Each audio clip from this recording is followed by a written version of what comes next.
Did you boop it? Oh, yeah, I booped good it. boop. Yeah, I'm a good booper. Yeah. That's weird. Okay. Guys, welcome back to episode 2. Episode 2. Episode 2. I'm feeling a little better. Oh, good. I was really nervous last one. Oh, you were? Yeah. Oh. Yeah, the first, I think just, I wanted to be really deep and profound, and I felt pressure. But now Well, it was about deadlines. that's true, but no, I was nervous even before I knew the topic. Is it because you're around me? Maybe. Yeah, I Yeah. had that effect. Your intensity. I had 2 different kinds of deodorant on. Like one per pit? Yeah, no, I Or didn't. like layered? No, I didn't layer them. It was 1 per pit. I did Degree on the left. But you say I didn't layer them. Like that's better than one per pit? Well, here we are. I'm doing an experiment. Okay. Okay, I sent out my newsletter. Yeah. And it was all about how flabbergasted I was. Angry, I think Angry would be is the word. actually a much better word. How angered I was at Native for betraying me and making me smell like BO.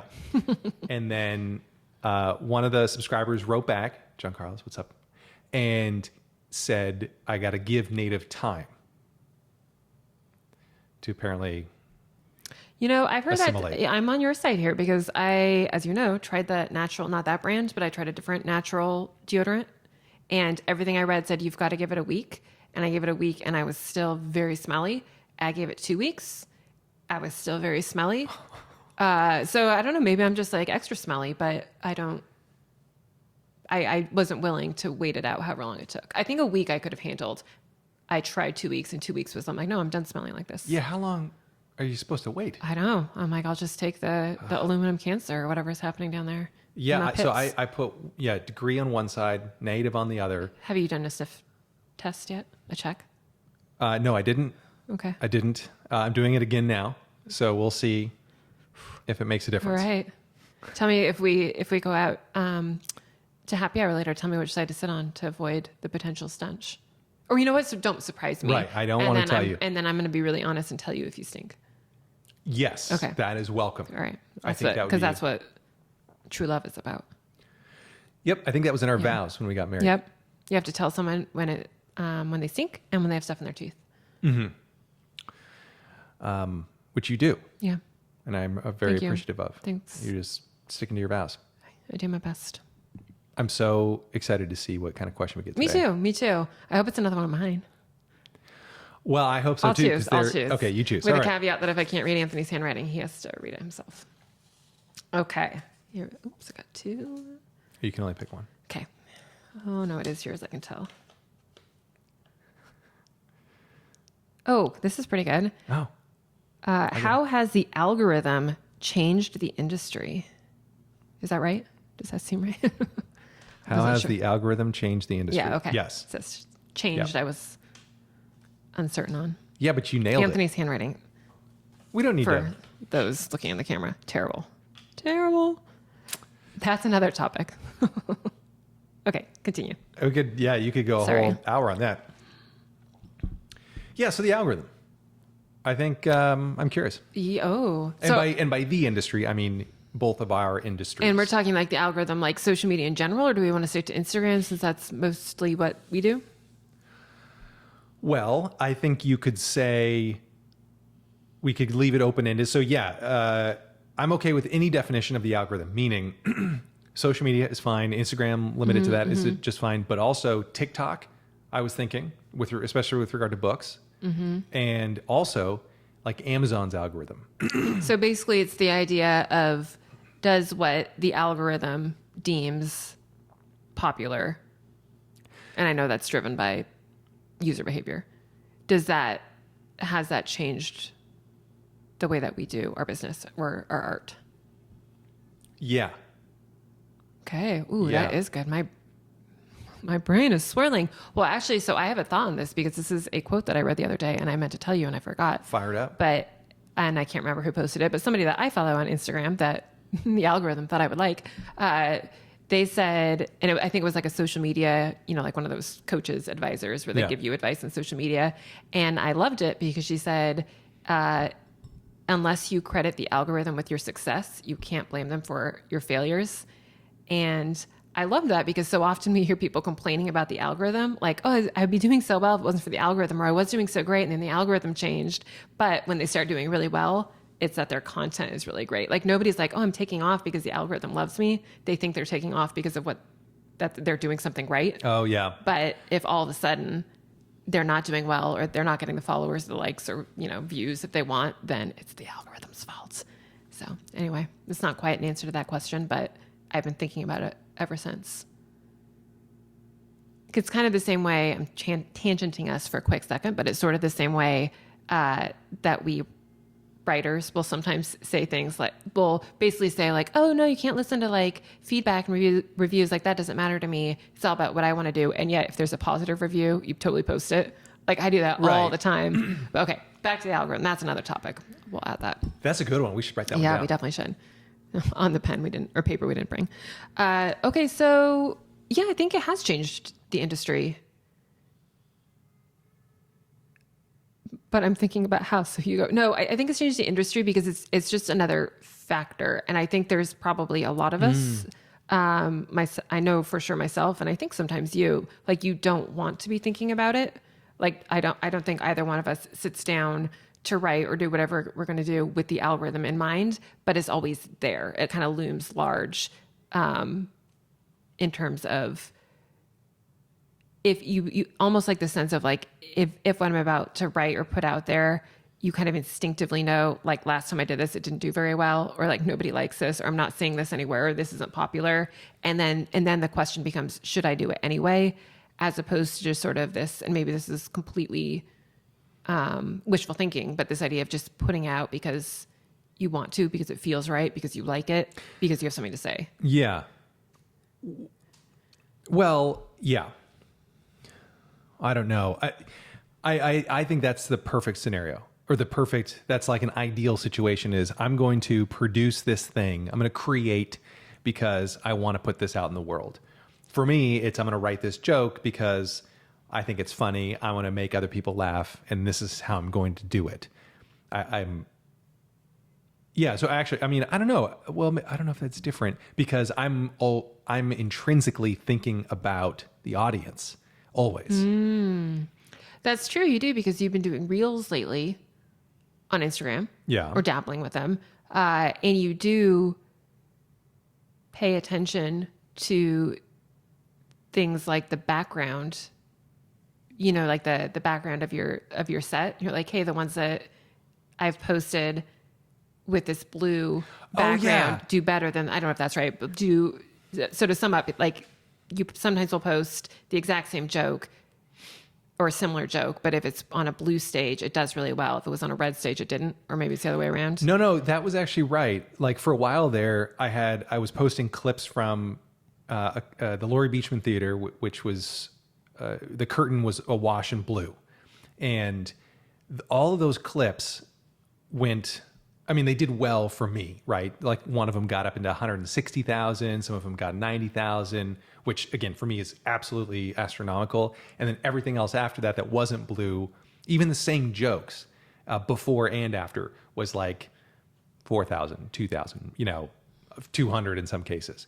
So that was a theory or a hypothesis I had that the color of the stage had something to do with the promotion of that on the algorithm. Now, other factors could have been time, like, because I did post a bunch of blue backgrounded reels within the same period, like within a couple of weeks or something. And I didn't have blue before that. And maybe I didn't have blue after that for a while. So maybe the algorithm loved me for a little bit. That's a possibility. Yeah, so there are other factors in there. But yeah, I do pay attention to that kind of stuff. And then, but I don't know if I don't know if I'm thinking about that during the set or when I'm writing the joke, like about the algorithm. But maybe I'm kind of baking the algorithm's effect into my thought process when I'm thinking about what will people like. Although I still think about the people in the audience, that's kind of first and foremost. I think the algorithm affects the stuff that I clip and will put out there because I'm like, oh, this, like I have an idea like, oh, this one's going to do good. Like if it's just a crowd work clip or something. Yeah. But then again, I don't know. I don't know if I have that intuition. Well, yeah, I mean, that's kind of the trick, right? Is nobody knows the algorithm. Everybody like studies it and tries. And other than like the trending audio or whatever, I don't know what I'm talking about, but like you see the trending audio. But like, I mean, that's annoying as heck though, because you're going through Instagram and at least like, it's like their suggested content or the discover feed, whatever they're calling it now.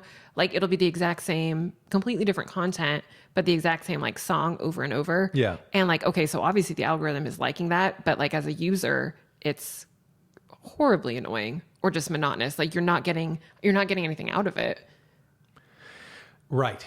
I think it's to an extent, I know we're talking just about Instagram here because that's mostly what I know, but to an extent, I think it's created a lot of sort of generic, repetitive content. I could see that. Which I don't enjoy. No. Yeah. Same. So then, well, actually, no, let's switch bases. You were asking, or you mentioned the Amazon algorithm. Right. Explain. What do you mean by that? Well, so let's say I'm Joe Blow, okay, and I'm looking for a book to read on Amazon. Or I guess Joe Blow probably wouldn't read books. It'd be Jane Blow. Not true. Boys read books. Do they? Not as much as women, but yeah. I just want to encourage men. Don't think you shouldn't I think read. they should. Read, boys. Yeah, no, okay, but so let's go with Jane. Okay, so Jane Blow is looking, which is just a weird. It Yeah, sounds I'm like confused why we didn't go with Jane Doe, but Blow well, works too. because Joe Blow is like the name. Oh, I got it. And then now we have Jane Blow. but now Jane Blow just sounds we- like the beginning of a bad Right. children's book. Or about something else, but continue. Continue. Okay, the algorithm. Yeah, that probably won't clip to post on an Amazon Reel. Yeah. Uh, yeah.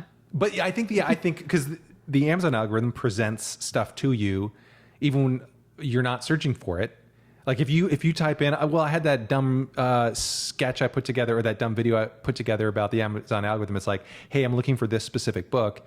And then when I did this test, I'm looking for this specific book. And then Amazon yeah, I came forgot back about with, that. hey, there's 3 other books we want to sell you on. I had forgotten all about that. Okay.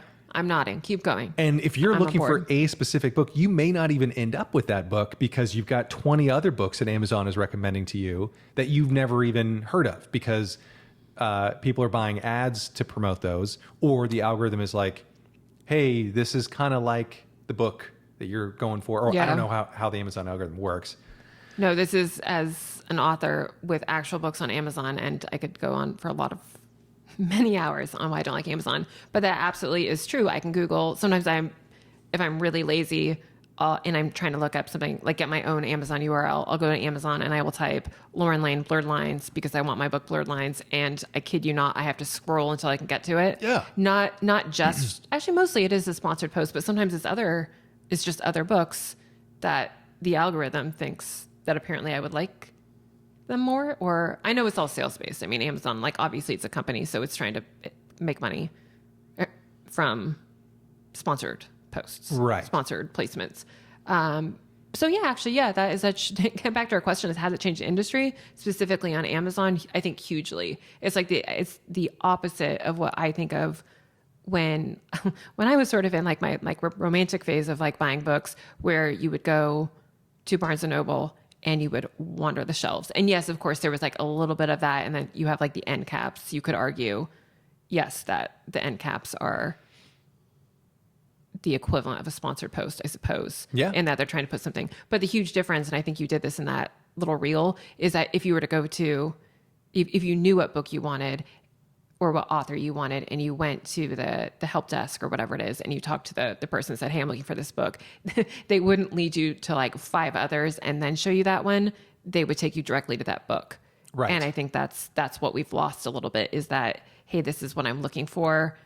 Let me buy that. Instead, it's parading a bunch of other things, which makes it that much harder as an author because you have to hope that somebody wants your books to get beyond those distractions. But then also it obviously has commercialized it quite a bit because someone can just pay. Like, I mean, that's how Amazon ads work. For those of you who don't know, if you want, you can basically put in other authors' names. So if I wanted to say target Christina Lauren authors, readers, then I would just put in Christina Lauren, and that in theory, if somebody typed in Christina Lauren, a Lauren Lane book would come up. Right. And I as much as I want my career to succeed, that offends me on every level that happens. Yeah. But it is, I guess, a nature of the beast.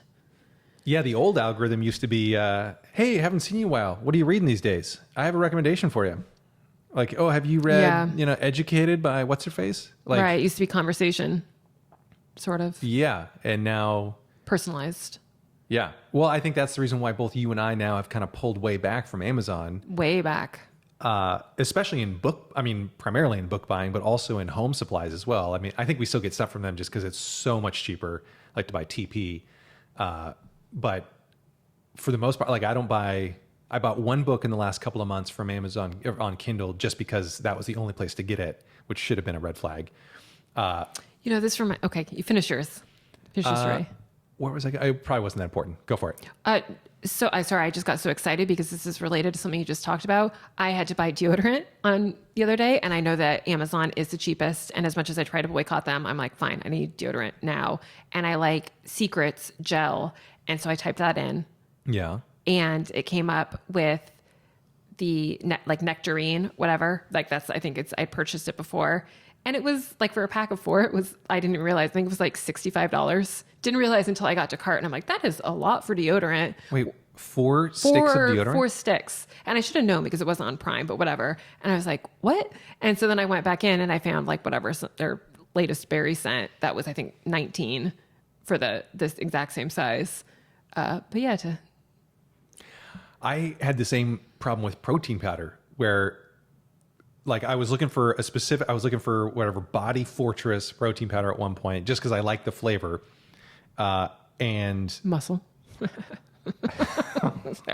Got to. that one got me. But the price would fluctuate from $40 to $80 for the exact same size. And that I got fed up. And Right. And then that's the thing. We're off topic now, but like the algorithm is like, here you go. And it's like, really, you think that somebody wants to spend twice the price? Give us more option anyway. Well, I know you and I now go to bookshop.org for books, because number one, I like their model. It's like, sometimes you always pay more. Yes. But that's a Always. premium I'm happy to pay to support an algorithm-less experience. Right. That 'Cause supports local bookstores too. Right. Bonus. Yeah. And I don't think they have like a recommendation engine in there. Maybe I they don't think do, so. like other people bought this, but okay. I think they actually, and I haven't been on there for a little while, so maybe this has changed, but I like how I think they actually on their homepage, you have the option to, like they have curated options. Like, hey, our editor's pick this month, or like, for readers that loved whatever this, Obama's biography, there's all these other ones you might like as well. Right. So they do have curated sections by editors, but one, I don't think it's paid. I don't think you can pay for one of those spots. And then I don't think if you search, I don't think it'll try to outsmart you. Right. Yeah. Yeah. It won't try to. Did you really upsell want you on this other something one? else. Yeah. Well, I like that because then when it's a curated collection, then there's a human behind it. Some guy or some gal is putting together what they think, what either they like or what they think people will like as like things to read this month. Apple does the same thing. Yeah, and I think the difference there too is because it's a person, you can also sort of get a sense right away from looking at the books. If you've read one of the ones that they recommended and you know that you don't like that book or it's not your cup of tea, then it's really easy. You know who you're dealing with. And you say like, oh, this person maybe has different reading preferences than me. No, thank you. I will look elsewhere for my book recommendations. Right. Whereas when it's this huge, I'm really getting on Amazon now, but like when it's this huge anonymous, the algorithm, capital A, you don't have that ability to sort of interact and like filter out like, well, would I really like this book, or did somebody pay to show this to me? Right. Well, actually now, you may already know this, but Barnes & Noble is going that direction of each individual store now has been empowered to kind of create their own experience and curate their own collections. So it's less of a big box, top down, this is what we're pushing kind of a feel, and more of a, hey, we're your neighborhood store. We just also happen to be, right. We just also happen to have the Barnes & Noble logo up top. I love that. I do too. And I know, I mean, I'm sure as I'm thinking of how publishers must feel about that, I'm guessing maybe they don't love it because they're used to getting like a big buy that they can have guaranteed front spot in all Barnes and Nobles. Sure. I think, but as an author, like I know at least there's been smaller bookstores, you know, elsewhere in the country, and readers will find a book of mine that's on like the you know, like the bookstore owner liked it. And it's like recommended by, you know, Jody loved To Serve with Love. So even though I know To Serve with Love is not one of my bestsellers, it didn't get a big buy-in from booksellers. There's that personal recommendation that I think means more. I find that more exciting than just if it gets a big spot on the table because Right. some higher up or some, who knows, maybe even that's determined by an algorithm to some level. Like the algorithm thinks this book's going to do well, so let's print, you know, 1 million of them. Right. Well, it's a much more targeted or acute way of trying to sell a book. It's like the Upper West Side is a different demographic than the Upper East Side. Right. You know, Yeah. they're probably the same age, but different politics, and you might get different interests up there. Which is totally different than Union Square, where you've got a lot of college Right. kids. And if let's say there's a Barnes and Noble in each one, now they're going to pick whatever they think is going to sell to their people. But I think they can still kind of do it may not be as big of a buy from a publishing perspective, but it might be a decent sized buy because, yeah, those three might not be have the same exact order, but collectively, when you aggregate all the book buys from all the Barnes and Nobles, they'll probably have a lot of overlap. So maybe they can do that and then ship it out, you know, individually. I don't know how the economics of that work, but Well, and I haven't been to one of the new Barnes and Nobles yet, but I have to admit, one thing I like about that idea in theory is because my favorite part about Barnes and Noble was the browsing experience. Yeah. Like you didn't know what you were going to stumble upon, and it would be a book that you've never heard of. Whereas with like those little pockets, it's the same way. You might walk past a little corner of a genre that you don't particularly like, but all of a sudden something catches your eye and you go towards that. Whereas with the Amazon algorithm, because Amazon's trying to sell you something, they are going to base it usually on what they know that you search for or based on your behavior. So I think you're going to get a lot of the same stuff over and over, which, I mean, I guess as an author, I should love that because it probably means, I mean, I'm sure I have sold books that way with my books getting recommended to somebody else, but Right, as a consumer, which is how I try to approach things ethically as much as possible, don't love it. yeah, well, you can imagine that algorithm at Amazon probably has to be weird because it incorporates your shopping experience, like you were saying, or your shopping history. It's like, oh, this guy reads a lot of Edgar Allan Poe. We're gonna recommend, you know, a ladder and a rope or something.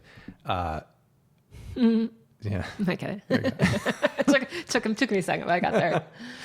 All right, so going back, because now we picked on Amazon Yes. and books. So to make this a little bit more broad, if you are, not to put you on the spot, but to totally put you on the spot, do you, when you're deciding to post on Instagram or TikTok, which I know you don't know, but which you don't do, but you have, do you take the algorithm into consideration? Like before you post something before you post something, or when you're deciding what to post?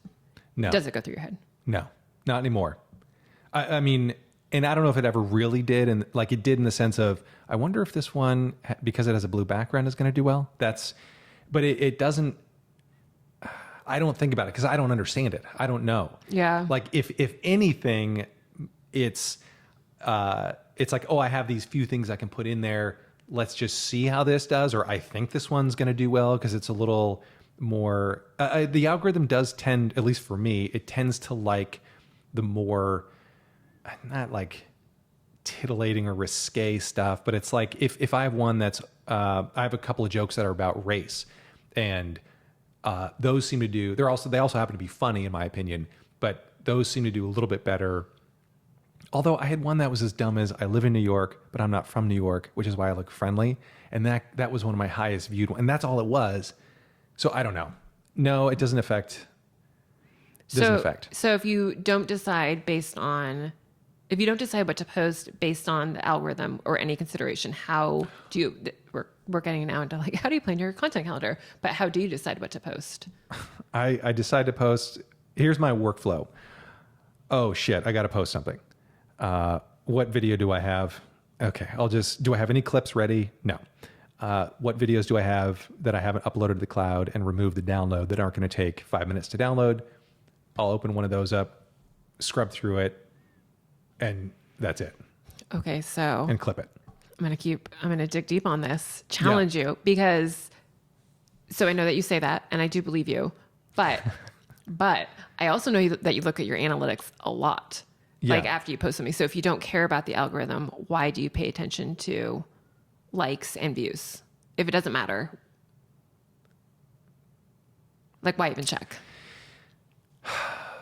More, I think, out of curiosity, because I don't know. Well, first, I'm not changing my material based on the algorithm. I change my material based on the laughs it gets. And that to me is the best algorithm because it's real time. I'm averaging it out over hopefully different audiences, different demographics. I get old people, young people, white, black, whatever color, race, anything. So hopefully I'm getting something that works with everyone in the real life algorithm. So I don't know. I think I check out of curiosity. I was going to say the one thing that has changed with regard to the algorithm for me in terms of my decision-making process on what to post is I do now want to make sure that in the first 2 seconds a video is captivating, like not in the Christopher Nolan movie captivating sense, more in the it's got to have a hook. So like on the one a video I just posted recently, I put the punchline first to see if it was enough of a hook, like just to grab somebody's attention to see if they would stick around for then the rest of the video. Did they? I mean, on Instagram, it did okay. It didn't do it got 1,400 views, which for the last several videos of mine is kind of par for the course. But I posted on YouTube and it got like 6,800 or something like that in the first 24 hours. So a whole different algorithm. I know. I did also change the caption. Like on YouTube, I said, comedian roasts new couple. And in Instagram, I think I posted some question like, how long do you have to be married before, how long do you have to be going out with someone before it starts feeling like a war? I don't know. I can't remember what it was. It was stupid. Oh yeah, the one where they came back and said, if your relationship feels like a war, you're in the wrong. You're married to the wrong person. Yeah. Well, that was the one on YouTube. Oh, Somebody said that on YouTube. Thanks for the marriage advice. Yeah. I bet they're a thrill at parties. Yeah. Yeah. So anyway, long story long now, but that has changed the format of my clips a little bit. And that was just a recent a recent discovery for me. I know people have been talking about that, like put the end of the video first. It's the same way like when you watch a cooking video or something, the first 2 seconds are like them pulling the thing out of the oven, Right, or the finished product. Right, stretching out the grilled cheese, and then they go through how to cook it. Yeah. Just that's got it. super hungry. Yeah, I did too. So anyway, no, I don't think I'm changing my material based on it. Otherwise, I think I would just write about racial stuff, about politics, which a lot of my material is, but it's still not. It's not like, yeah, anyway. Yeah, the social media algorithm seems like it likes button pushing content or cute animals. Right, which is great for material. Got a lot of cute animal stuff. Was that not one of them? I don't think That'll be a clip. That one didn't land. Wife roasts podcasting husband. Well, I love that the camera just caught me not laughing, which is so much of you trying out new jokes and just the straight-faced wife. Yeah. Here's your algorithm right here. Yeah. We got 54 Well, 54 seconds. seconds. Okay, so let's say how has the algorithm changed the industry? One sentence. Go. It has made some people feel like a star for a few minutes. I am going to say, yes, mine is similar. I'm going to say the algorithm has changed the industry because it's elevated the importance of vanity metrics. Oh, That's a good I think I'm not wording it quite right, but yeah, now I'm going over the sentence. But it's the idea that now instead of, I think people, and this is not universally true, but in general, I think there's a trend towards instead of people focusing on posting content that they actually like or that their readers actually like, they are focused on posting content that is going to get the most views or the most likes. Oop, there's our timer, which is a bummer. Vanity metrics, that's a whole other topic we should also add to the list. Yeah, we should. What was the first one we said we were I going don't to know. We'll have to rewatch and Oh, re-listen. yeah, I guess we can do that. We Yeah. have it on tape. Okay, great. On tape? Grandpa. You know. I know. I'm sure I would say the same I'm thing. going to be sure. Let's see what we got going on here. All right. Okay. This has been good. Thanks for watching. Thanks for listening. Until next time. Bye. Ciao.